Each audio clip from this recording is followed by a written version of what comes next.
Well, first and foremost, I want to thank you, Donna, for being my moral giant, and for being not only my mentor in my work, but also an outstanding model of human courage. Your work on dignity is much needed in our world, and you have made huge advancements in that respect that affected many people in the world. So thank you so much for having me. Thank you to the Program on Negotiation, the Nieman Foundation, the Shorenstein Center, the Weatherhead Center, the Alliance for Peace Building, and all that made this event happen, and particularly to the one and only Professor Herbert Kuhlman. Thank you for your inspiring work that revolutionized the study of international relations, and for this seminar. Thank you to all of you who have made it here. I'm honored by your presence. So first, a disclaimer. I am recording my talk for archival and promotional purposes to share with my sponsor, the Fulbright program. All right. So the question we have here is, what is dignity? Right? Well, I really don't know. Okay, bye. All right. Well, as you expect, it is much of a struggle to define dignity because, like many terms, it changed over time. It also has a personal connotation to each one of us, depending on your language. So, for instance, where the word comes from in your language, in English, it comes from Latin for dignitas, which refers to a rank, whereas in Arabic, it shares a trilateral consonantal root of karuma, which is the same as karam, or generosity in Arabic. And here, karama is Arabic for dignity. To define dignity also depends on your personal experiences as a human being that make you define dignity one way or the other. So in this study, I tried not to define dignity and not to use my understanding of dignity, which is one close to the mainstream definition we find of dignity or karama being human worth, in order to find out the meanings of those who claim dignity. So what my work and interviews showed is that it can be whatever you want it to be. But of course, we have common signifiers so we can understand each other. And there are some key dimensions of dignity in the case of the 2011 Arab Spring protests in Egypt that I want to show here. The theme of the Kuhlman seminar this year is negotiation, conflict, and the news media. And the topic I will be talking about today of what is dignity shows that to define dignity is both a process of conflict and negotiating, particularly when there is the intersection of Islam, democracy, and human rights in the societies of the Arab world that I focus on. There are the dignity enthusiasts and the dignity skeptics. I am a dignity enthusiast, as you will see, because I believe that dignity is useful to improve our relationship one to the other, right? So that's simple. And to use the words of French Judge Christian Bic, that I think are quite, oops. I teach negotiations and corporate law Sorry. at Harvard Law School. So these are words that I find quite powerful. We need the notion of dignity as a reminder that the perpetration of violence against others may create a negation not only of the humanity of others, but of our own humanity. So to also make you maybe a bit think about this concept, so I'm going to ask some questions, don't need to answer, but just think about it. So how is your dignity today? Right? Is it any of my business?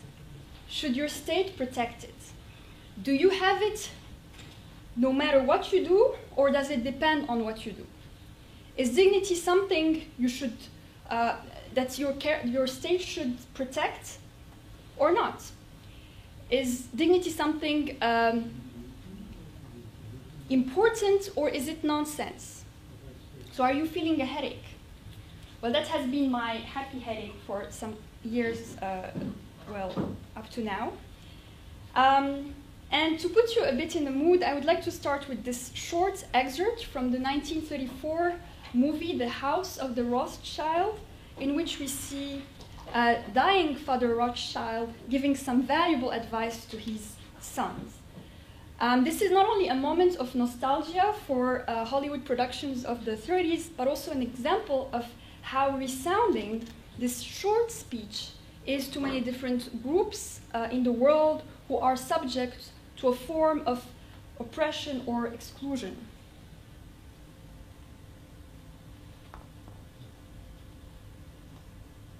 Oh, 1 second. So, oh yeah, I didn't plug this in.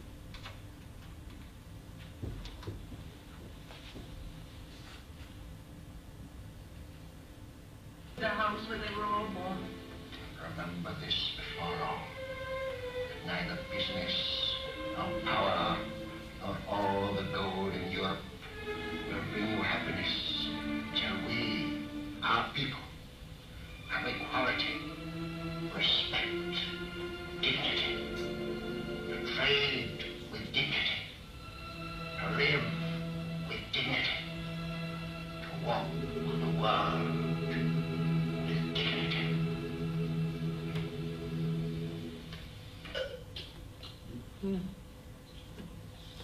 So we have here the idea of we will not stop until we are recognized, until we showcase our dignity. And dignity is something to care about because it helps diagnose a serious problem of exclusion. To be so excluded that you need to claim dignity is like the last frontier of ostracizing a group or an individual. But there is another problem with this concept. So if it is what defines us, what makes us human beings worthy of value of being treated fairly, then how can we be stripped of it? Here there is a distinction that we need to make between dignity as a status and dignity as a universal human component. But most people, most of the time, do not make this distinction, and this is utterly confusing. So, for instance, I hear statements like, oh, the Nigerian police officers do not have any dignity, when it should be more like, well, some police officers are corrupt. Right? Or, oh, Chinese academics do not have any dignity, when it should be more like, well, Chinese academics suffer from censorship. Right? Or, oh, today I don't want to act with dignity. It should be, I do not want to act in a way that is likely to be validated by dominant moral constructs of behavior. All right, this is a bit too long, maybe. And we must make a point to change this language because it spreads a mistaken understanding that dignity is negotiable when it's not.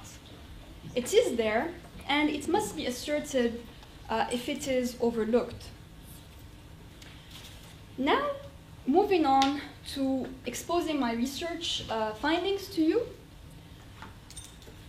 The main parts in this presentation will concentrate on the background and the process of the research, and then the discussion of the findings. So, the problem that led me to this research is that I was concerned by the several measurable issues in the third world, and I feel that I'm definitely part of this community.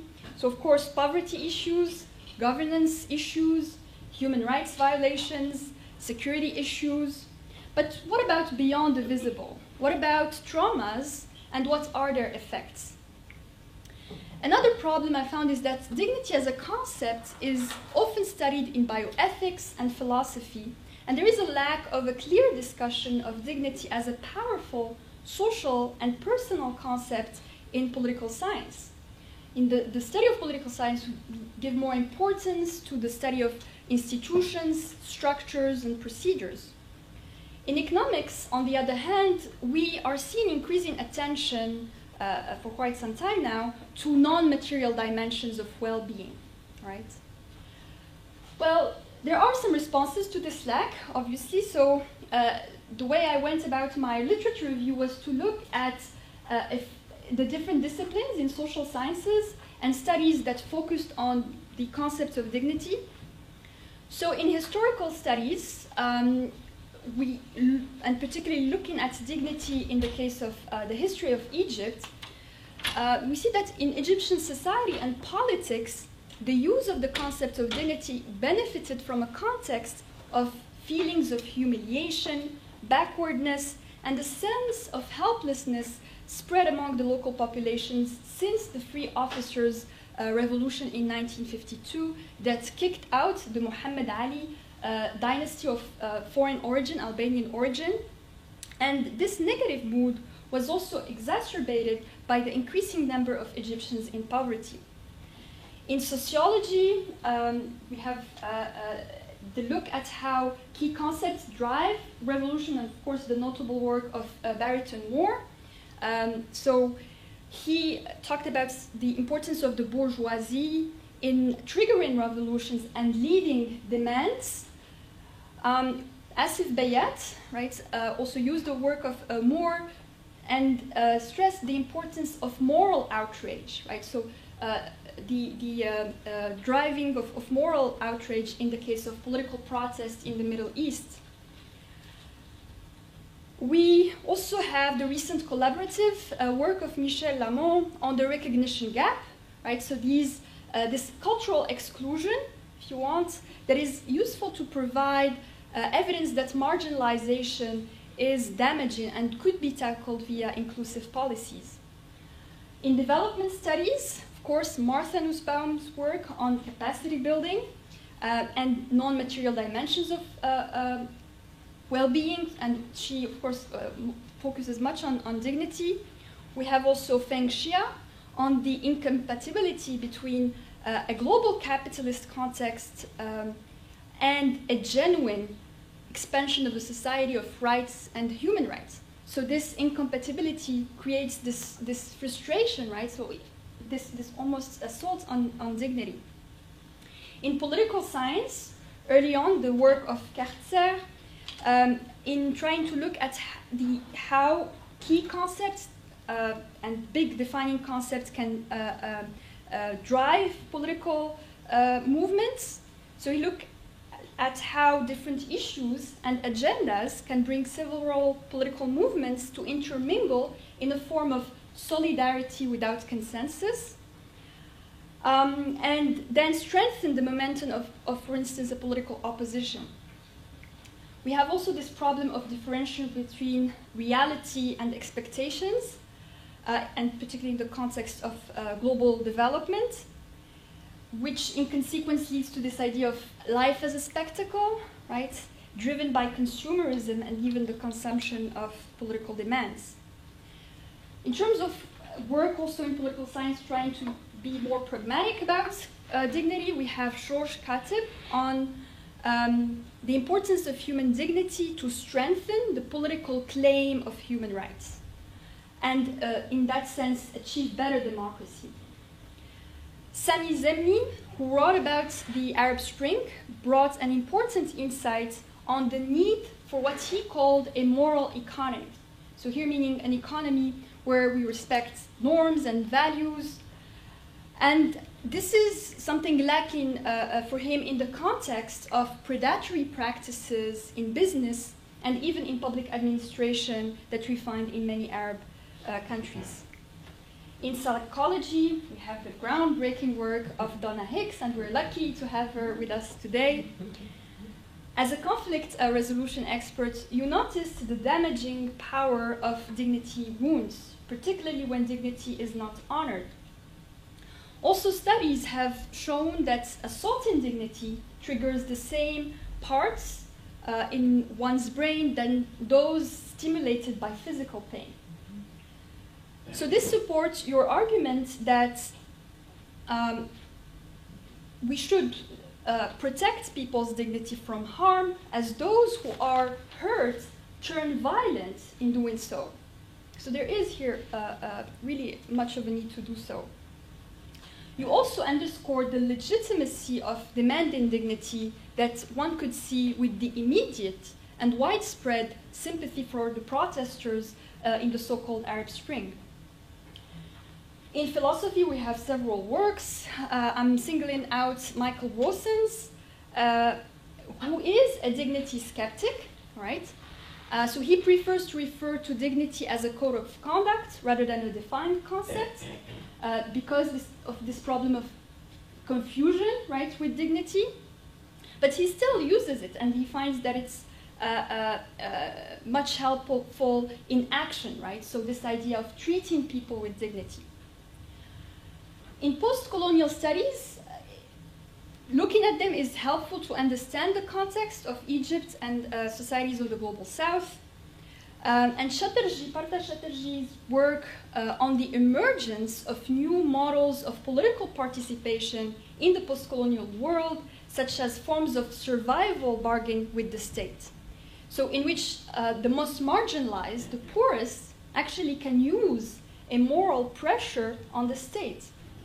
And that is very relevant in the case of Egypt, even if Chatterjee talks about India. Chatterjee's work is also in line with Homi Bhabha's theory on the third space. So this space in which we find the possibility of an unlikely dialectic. So this possible communication between the oppressed and the oppressor.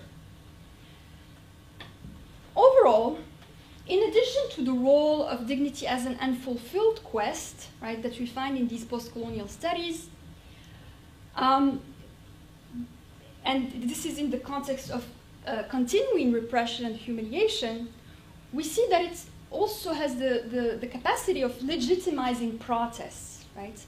And both these roles, right, so this unfulfilled quest and legitimization of my complaint, right, is useful for the protesters. So my topic is karama, not dignity, all right? But to me, the terms are equivalent. So I'm using them as equivalents. And choosing karama aims to understand the concept in its cultural context. Why this matters? Well, dignity is a nebulous concept, right? So we need to try to understand it. It does not mean one thing, and why should it? It can be respect, honor, faith, work. So it's a box that can be filled with meanings.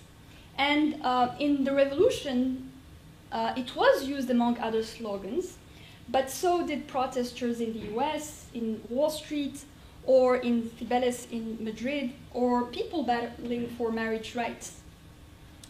Also, the backgrounds of the slides are actually made of world clouds diagrams that I obtained from public tweets in Arabic script between the period of December 15, 2010, so that was the early days of the Arab Spring, up to April 30th, 2013, so this is before the so-called Second Revolution, right, where we got rid of the Muslim Brotherhood leader Mohammed Morsi. And actually, the word karama is right here, so it's actually one of the terms that were most recurrent. Well, regardless of one's definition of dignity, it is undeniably the source of human rights, as implicitly or explicitly suggested in institutions of rights. So there is here a lot at stake in taking dignity seriously. In terms of the objectives of the research, well, those are to understand politics of dignity that has become fashionable, and try not to take this concept for granted, which is quite hard, and find the understandings of those concerned directly. So trying to show that dignity and demanding karama is an instance of something, right, within the rhetoric of the revolution.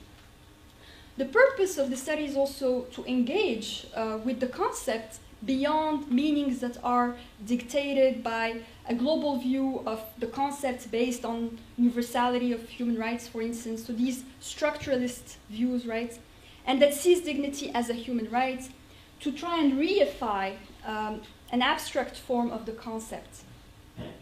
Some of the research questions are, what are some of the understandings of karama in the 2011 uprisings in Egypt, and how can they inform our understandings of such concepts?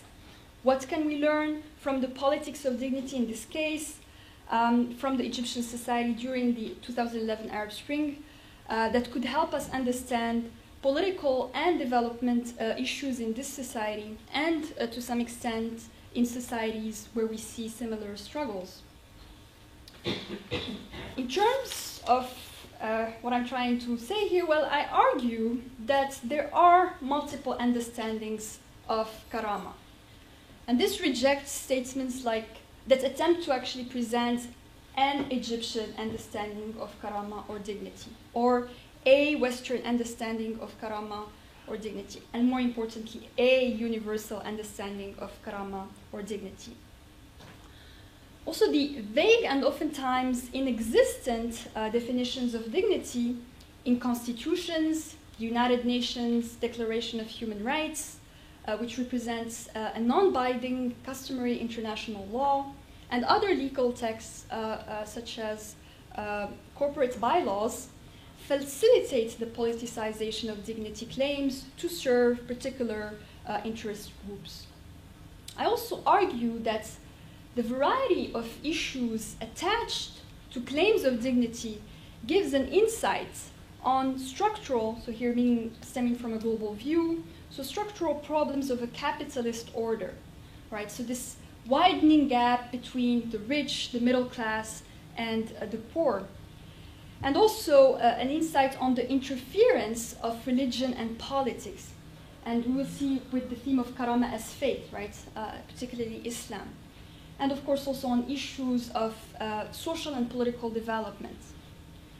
So the focus of this study here is not to explore the etymology of the word karama, but to see how the use of this word in a specific context can help one understand elements about how knowledge is constructed in such society. My study does not aim also at defining karama, but it aims at observing the performance of the karama signifier. So I want also to tell you a bit about the background of this research. So before the Arab Spring started and rocked my world, I was actually looking at Nasser. So Nasser, this hero of the Pan-Arabist movement, and also as a personification of karama, and the leader of also the third world, defying the imperialist West. And when the Arab Spring started, I was quite surprised to see young people in Tahrir Square brandishing photos, right, of Nasser as this hero of karama, when actually, well, the leader they are trying to get rid of, right, Mubarak, his regime is just a continuation of Nasser, right? So there was this let's say, well, inconsistency, if you want. So I tried to look at and I was looking at the 1956 nationalization of the Suez Canal as this moment of karama, right, during the Nasser era, and trying to compare it with the new moment of demanding karama as well in the 2011 revolution in Egypt. And this comparison showed that there is an Arab people problem with karama. And this is in the context of problems of clientelism, human rights violations, and this is despite actually most countries in the region being middle-income countries, right? So they are actually performing worse on these indicators than they should, right? My research interest in post-colonial development also focuses on this institutional and cultural relationship between state and society, right, and how it is evolving. And looking at dignity is quite insightful in that sense. At first, in the beginning of the post-colonial era, dignity was mirrored in sovereignty and self-determination. So even if it meant autonomy, it related to the collective, right? And what we have in the case of Egypt is a movement from a collective understanding of karama, dignity, to an individual one. So in the transition from the comparison I mentioned earlier to a focus on the demand of dignity in the 2011 protests in Egypt, I looked at a form of genealogy, right? So a contextual genealogy. So here, not an etymological genealogy of dignity or karama in Egypt, and it's not also a chronological genealogy, but more of a thematic one. Early in the protests, as I said, young people brandished photos of Nasser as a personification of dignity and defiance. This time, instead of targeting foreign powers, the enemy was within, right? The enemy was this local leadership that abused its powers, oppressed and humiliated all kinds of people. Then this outrage with local leadership seemed to gain global momentum, as it echoed with protesters in different parts of the world, north and south, right? So we can think of the Indignados in Spain. And in the case of many societies, and particularly in the Arab world, the youth were even more receptive to these calls for dignity, because they are the most marginalized and excluded group in these societies, and at the same time, paradoxically, they are the most important group in society, just because of sheer numbers and also potential to contribute to the state. In Egypt, many youth civil groups had a key role in the protests. Of course, notable one, the April 6th movement, and the video of Asma Mahfouz. So she is a key member of the April 6th movement. And allegedly, her video is considered the video that triggered the revolution, as she called for people to descend to Tahrir Square on January 25th, 2011, in the name of karama. So, my main idea here was to capture the multiplicity and contradictions in understanding cornerstone concepts like dignity, and refute the argument that there could be a universal understanding of this concept. So I started with these with pilot interviews to try and get the model for my methodology in my research. I had bad experiences with questionnaires, and they seemed impersonal. Same goes for surveys. Also structured interviews were problematic. So I opted for a more loose structure for the interviews, to give this space for my interviewees to express themselves and share their understandings of the concept and also of their participation in the revolution. It's also important here to remember that the interview is not a normal setting, right? Because people justify their stances versus my questions. They were also empirical in the aftermath of the revolution, not during. So these were exercises in memory. And this methodology is adequate for the objectives, as there is here no intention to speak for all, but rather capture the fluid thoughts of people and their emotions and sensitivities that are actually often changing. And more importantly, it helps me construct my own understandings because of my feelings of belonging to the community affected by the Arab Spring. So this started in the Arab Spring, right, in the early days and up to last year. I used mostly two tools. So first, the interviews. And oftentimes I interviewed people at least twice. And that was very insightful in this actually changing of understandings for only one person. What was the time frame, the break between the two interviews? It depended on their availability. So sometimes it was actually after the second revolution, so that really impacted their understanding of karama. And sometimes it was maybe just a few months, so before the revolution, the second revolution. Okay. But still there were these changes as well. Thank you. Sure.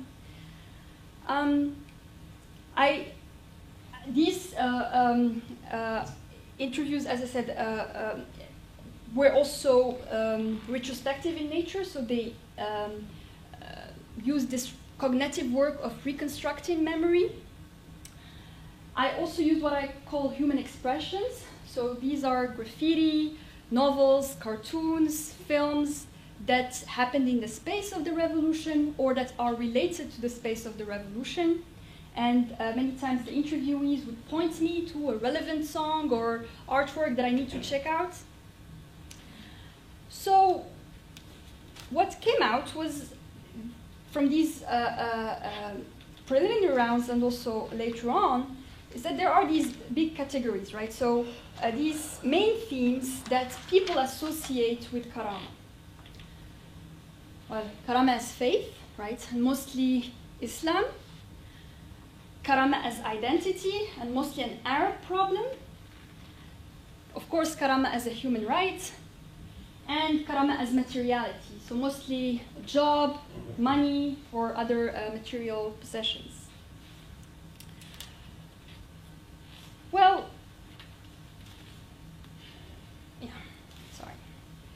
But Karama is a concept that has impact, right? It's also brought together people who thought very different things of dignity under one same slogan. So the findings in this research show a multiplicity of understandings that also stresses the importance of the epistemological framework of socioeconomic groups and individuals in which their understanding of the concepts like dignity can be backed by reason, personal life experiences, your mood, right, or religion, for instance. The study's limitations are in terms of the representation, right? So most of my interviewees were educated individuals with experiences abroad, so that's also reflected my own profile. And of course, this represents also just a small portion of society. There were also these cognitive efforts from interviewees and myself. So this attempt to reconstruct memory, a tendency to be self-aggrandizing, right? And also sometimes exaggerate facts. There were also these scales of personal preferences when dealing with the themes. So most of the time the themes just appeared in the discussion, right? So because these are very relevant topics to Karama. But when they didn't, in a few cases, I would try to direct the discussion to maybe the missing theme, right? So some people really like talking about, well, this problem of dignity as money, right? How it's corrupt in our society, or how it is actually just the way things are right now. And then maybe there was greater importance to religion, for instance. But in most cases, there was this modernity critique as a backdrop, which implies modernity's influence on Karama. And this is also a critique that I found in different literatures in my research. There was also this dichotomy between materialism versus post-materialism, which represents a conception of one's identity, and it also stresses this link between dignity and identity. This dichotomy is actually similar to the one Chatterjee makes about the post-colonial society. So for him, in post-colonial society, we have either a civil society, right, in the classic sense, so a society that is concerned by the community interests, right, so collective interests, and he comments that it's actually shrinking and it's not much effective in such societies. Whereas what he coins the political society, right, is the one of the destitute, right, or those constrained by precarity. And because of their conditions, they actually can use this moral pressure on the state, right? So this is how they bargain with the state. And they are, to him, more effective in that sense. They are also quite self-interested, right? So there is also here this difference. There was also this awareness of international political economy's impact on local societies, creating a culture of money and predation, and the recurring topic of economic expectation. So this problem of differential between reality and expectation that creates emotional frustration. It is important here to remember that in the period preceding the Arab Spring in Egypt, the Sadat and Mubarak regimes had particularly disfavored the urban salariates. Middle East expert Ashar Sasser also talked about the difficulty of a young generation and coined it in, so the difficulty to actually live, and coined it in the status of waithood, right? So waiting to get a job, waiting to marry, waiting to actually leave the parental house. You call that waithood? Waithood, yes. In the status of waithood. So these are quite, basic demands, right? But interestingly, there was something else, maybe to understand about these demands for Karama in this context, that are even more basic, right? And this is where the Arab identity brings something new to dignity in this context. So one of the remarks was that there is something about the feeling of being an Arab, so what I refer to as Arabness in my research, that made the protesters think that their identity makes them some sort of noble and elevated soul. Yet the reality of oppression and the difficulty to achieve their ideals reinforce the thinking that they are almost too good to be on this earth because one cannot have heaven on earth. In addition, one of the ideas in this research, seen through the interviews, is that sentiments against a colonial structure and internal colonization, right, so this enemy within, were present in Egypt in 2011, even if this was over half a century after the country gained independence. But this time it was about internal colonizers, right, so those deemed enemies of Egypt. The feelings of helplessness at the time also triggered a need to transform humiliation into self-esteem through a revolutionary act. And the, of course, best but unfortunate example is Muhammad Bouazizi's self-immolation, right? Such acts also created a sense that gaining back Karama was both urgent and priceless, but also a basic step to any other endeavor. So other themes, as I mentioned, are Karama as faith, and in retrospect, this is much relevant to this Islamist alternative in the countries of the region of the Arab Spring as providers of Karama. And the fact that most of the Islamist groups were either contained, right, or oppressed makes their potential to be providers of Karama even more alluring, right, because they didn't have the full chance to deliver. The theme of Karama as human rights, very important and close to demands of freedom. So these rights are, as George Katib mentioned, what links Karama or dignity to the political agency and independence. Yet they were not very central because protesters seem to be pointing at something more basic than human rights and democracy. This theme of human rights is also particularly important to my own sensitivities, and as globalist Diana Bryden puts it, and I agree, the history of post-colonialism is first the history of human rights. Moreover, the association of, between the concept of dignity and the rise of the human rights discourse as part of the modernity project often prompts a critical engagement with the concept, right? So the idea that human rights came, right, with colonialism, and post-colonialism and the West. So there is maybe here a bit of reservation regarding human rights. So what the idea I'm suggesting here to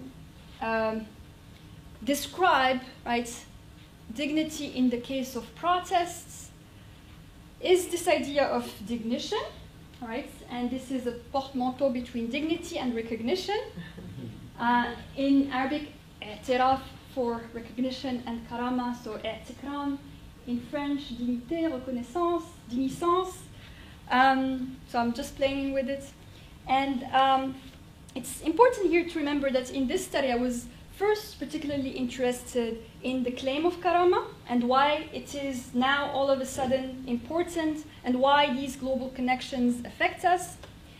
My former comparison with the Swiss nationalization tried to disprove that it's only now, right?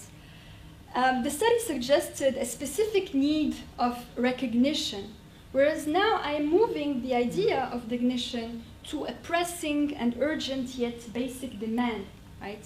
So this is a suggested concept still under construction, but I guess it's also in line with Donna's view on actually not saying need, right?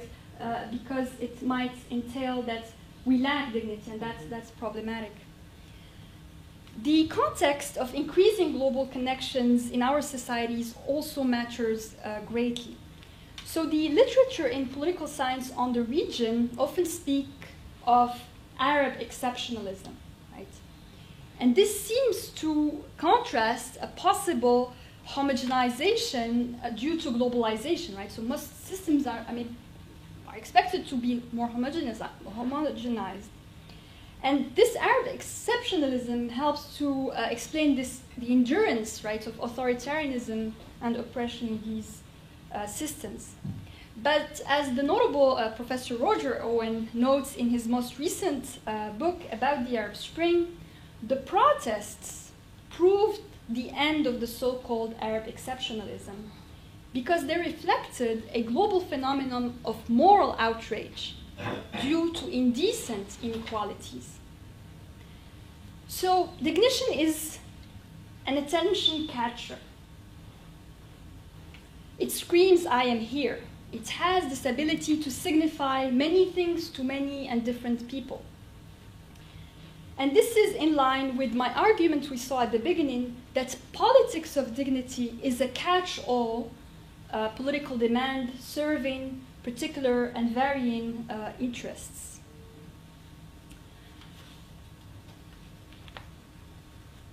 So, to conclude, the idea with this study was not to look at dignity per se, but per context. And see that karama has a meaning in context. For instance, for a worried father, karama is raising a good son. Dignity as a concept can be a moment, so one person thinking different things about the concept, a feeling.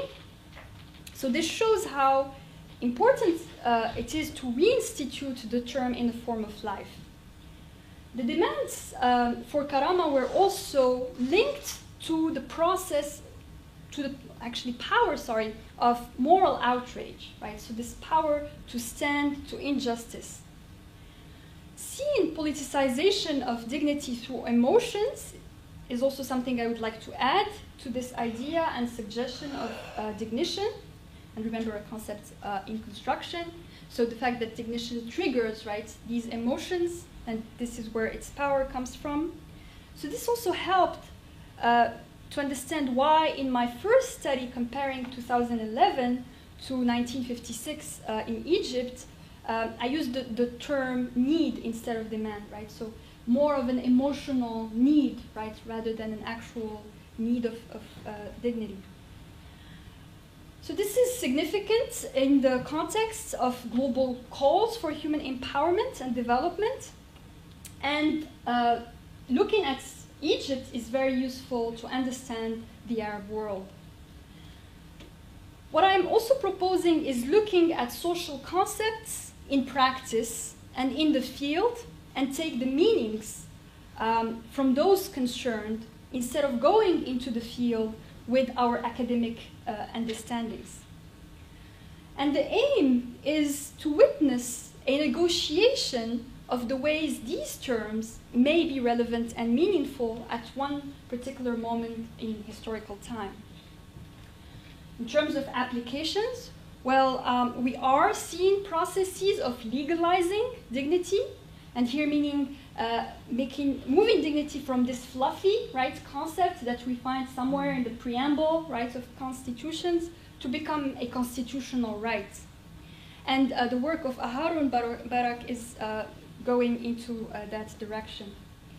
We also have now public debates on understanding karama or dignity, and this helps trigger further research in political science on the question of dignity in light of hot debates such as the refugee crisis, for instance. Where this fits, well, interdisciplinary, so in political science, political sociology, but also in line with the post-colonial approach to world politics and globalization. And what's next, at least for me? Well, I am looking now at other understandings of dignity through a global survey, so here also to zoom out, right? And it's again fascinating to find so many differences in understanding the concept. I'm also looking at the 2014 constitution in Tunisia, and this is one of the constitutions that mentions most human dignity. My working thesis is that understandings of dignity in drafting the 2014 constitution of Tunisia produced both conflict and consensus among competing interest groups in Tunisian society.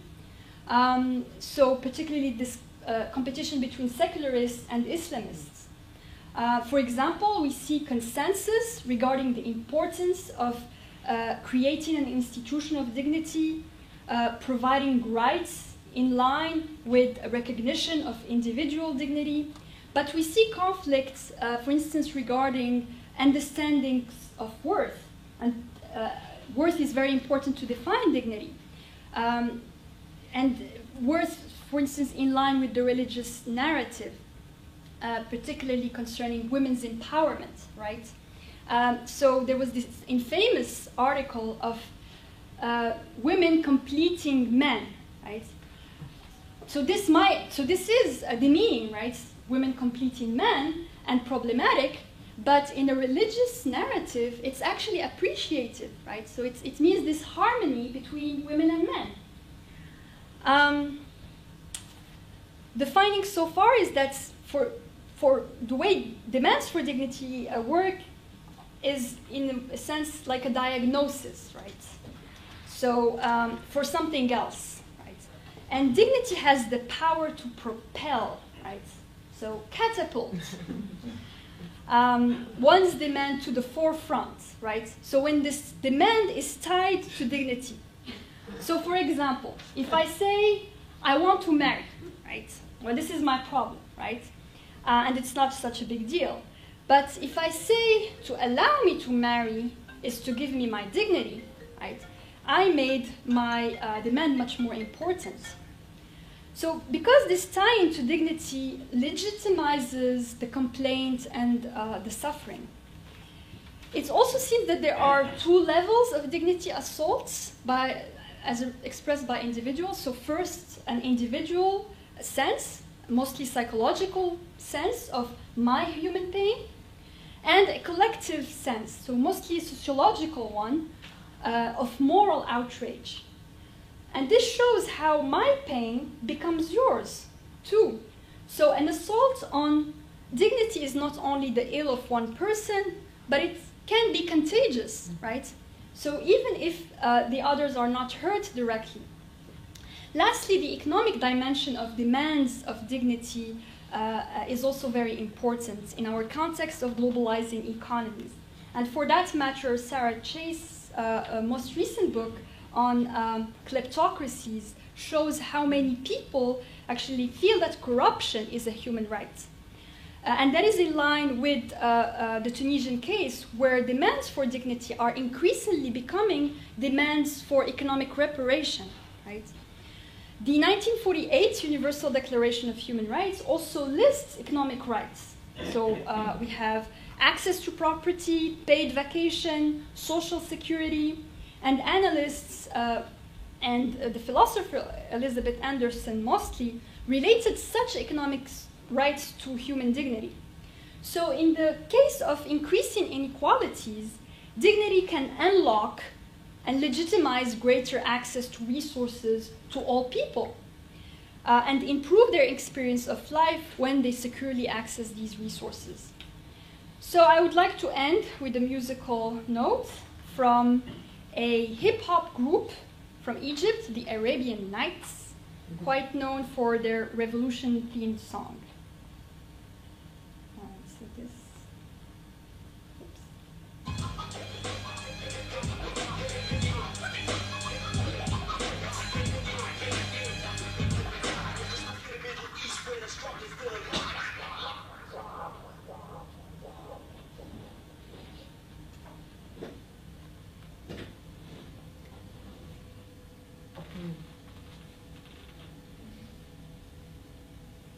So the poster reads, "Thank you, young people of Egypt and Facebook," and thank you. Thank you.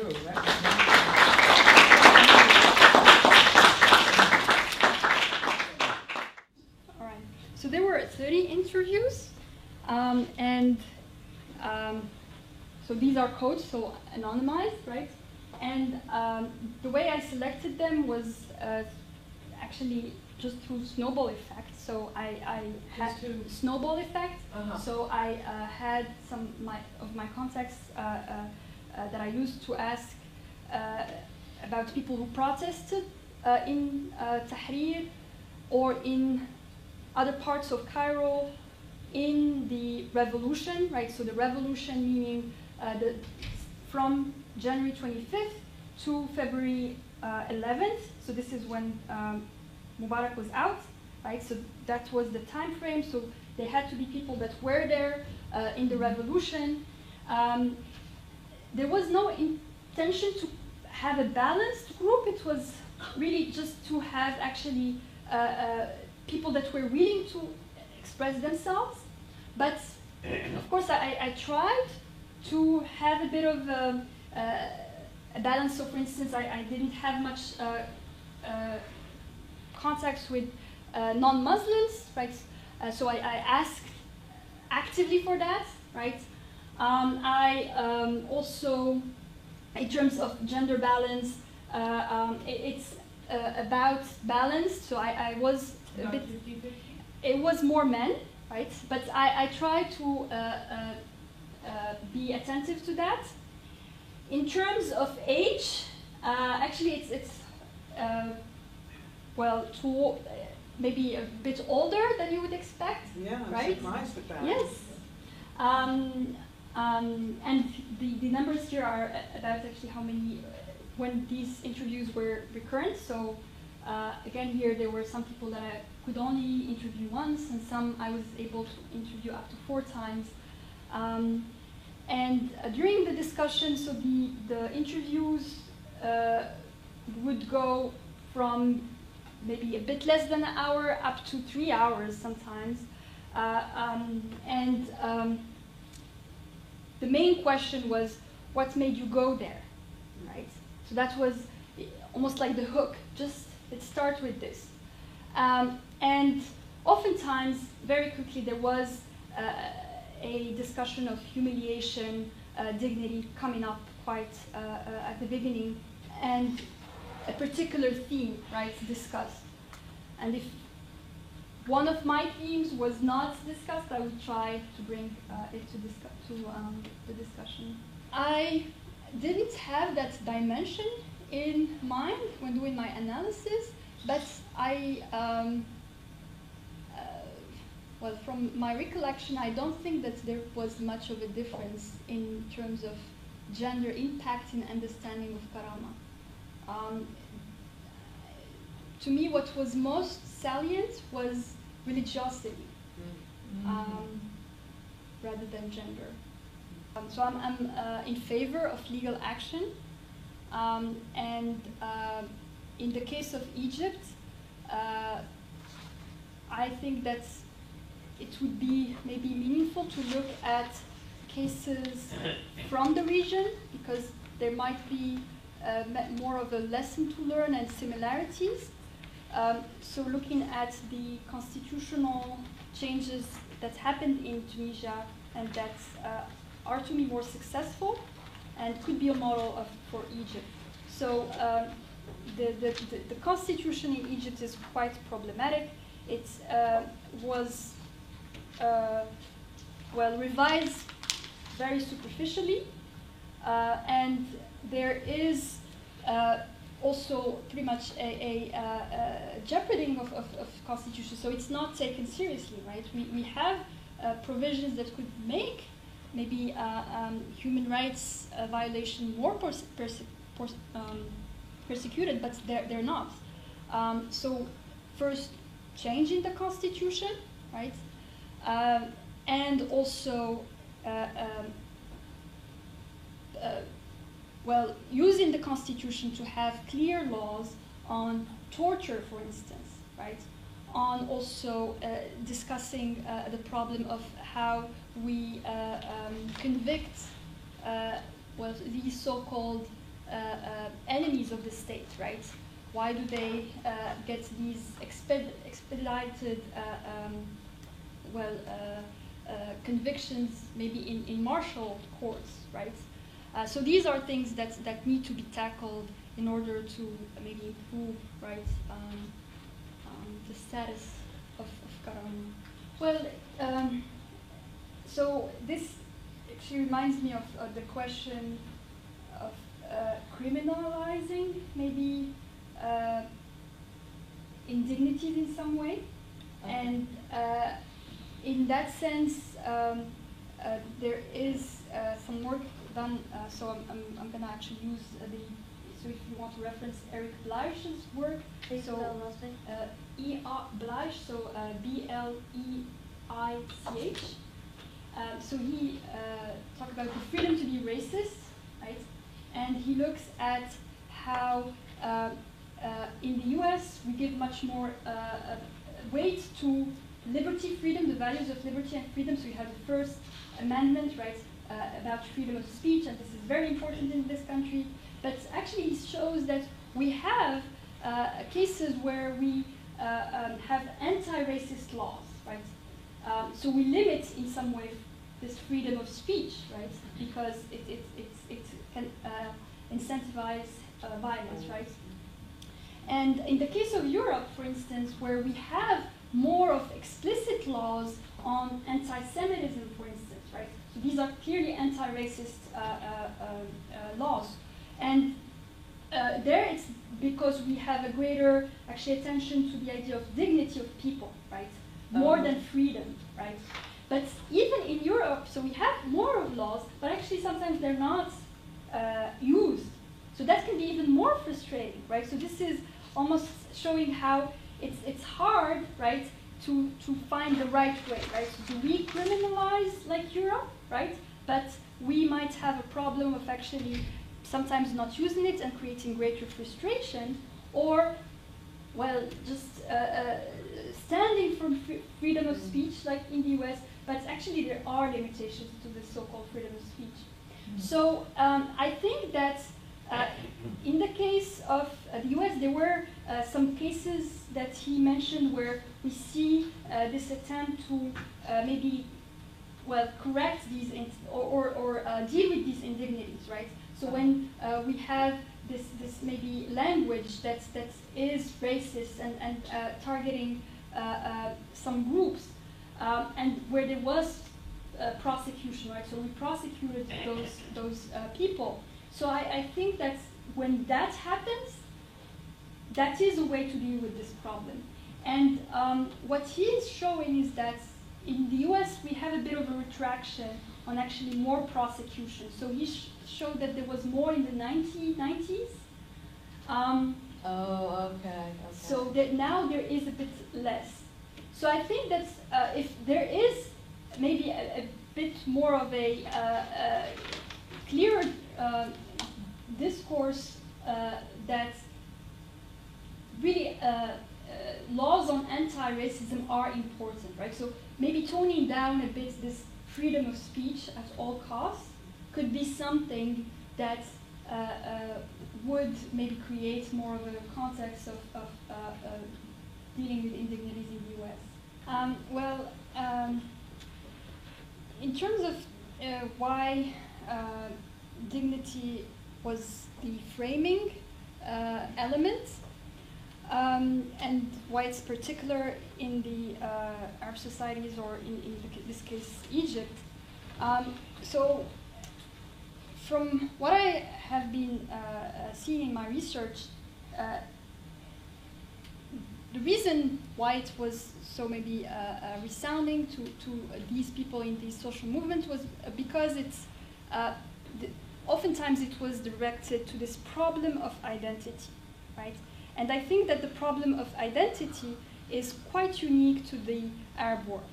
And in this sense, in the context of the also colonial experience, right? So we have this feeling that there was this humiliation, right, from colonialism. We have also, in some cases, these almost manufactured identities, right? So of these new countries, right? So this idea of we're still working out who we are really. And I think also that there is almost this trauma in the Arab world of well, we lost it all, right? So we went from up to down, right? So this tragedy of the Arabs and what Bernard Lewis talked about, well, what went wrong with the Arab world, where there is something wrong, this going from those golden eras of maybe civilization to now humiliation. So I think that fits in this framing of identity that is maybe much powerful. In terms of the unique features about dignity, so this is so the unique feature is compared to other demands, dignity is more basic, right? In the sense that it unlocks the other, let's say, maybe claims, right? So the claim of justice, right? Of liberty, right? So dignity has this well, at least now in our understanding and in our institutions, the way we put it as something that is the source of human rights, right? So I think this is where it is very important, right? So it is the source of the humanity of people. And in that sense, it has a unique feature and a power to unlock other possible, maybe, demands. So actually the first question regarding this maybe possible link between dignity and pride. In my comparison that I mentioned, I actually talk about that. So when I mentioned this change and movement of dignity from a collective understanding to an individual one.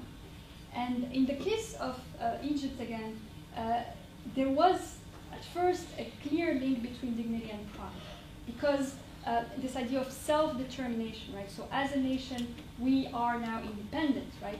We are autonomous. So this is linked to the land, right? And so here, very material, right? So we are proud of our land. And even Nasser, so he would also in his speeches talk about Izza wa Karam, right? So Izza being this sense of honor, pride, right? And yes, they are different, right? Of course, there is here a need to do a clear distinction. But again, we need to remember that for us now, this is clearly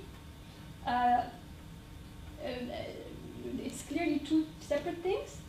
But if we go back in time, right, we might not have the same maybe feeling towards these terms, right? We might maybe see them more as closer.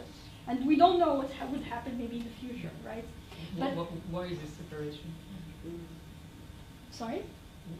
Why these notions were linked at the beginning of the revolution, and now they are not? Well, what happened? Well, not before the revolution. I think that even before the revolution was clearly two separate things. I'm talking more about just the immediate post-independence, right, era, where this idea of national dignity as our land was maybe stronger.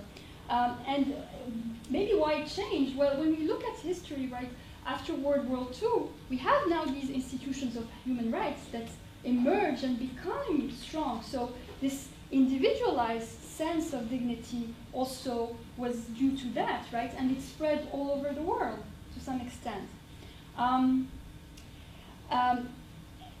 So you mentioned, for instance, faith.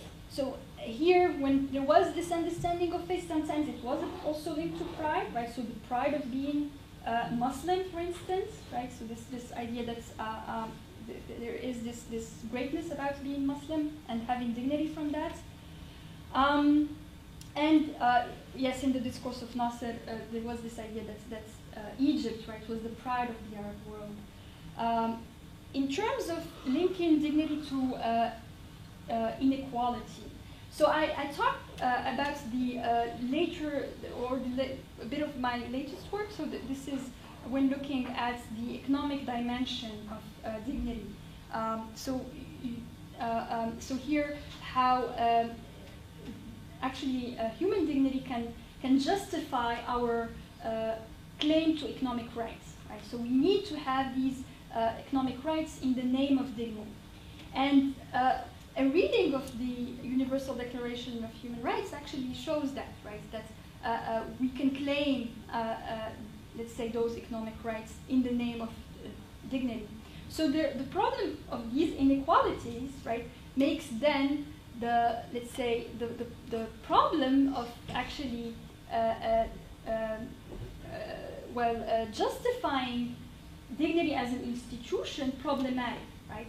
So how can we have dignity as what defines us, as what makes us all equal, when we have these huge inequalities and even, increasing inequalities, right? And the way actually to deal with that is to enforce more economic rights. So the same way we need to enforce more, maybe of course laws on torture, we also need to enforce on anti-racist or on, racist speech, right? We also have to have laws on economic rights, right? Maybe hard, right? I feel like we've just kind of opened up Pandora's box here. There's so much more we could say, and I'm just so grateful to you for doing this research and bringing this kind of confusion and the lack of clarity about the definition, and look what happens to it. Like every constitution has this, not every, but so many constitutions have this as part of the, there's an article about respecting human dignity, but you know what? I think what your research shows is that it's not just Egypt that is suffering from this confusion, but right here in this country and all over the world. I think there's an epidemic of indignity and I'm so happy there are people like you who are doing this. You go, girl. This is great. Thank you. Thank you. Really great.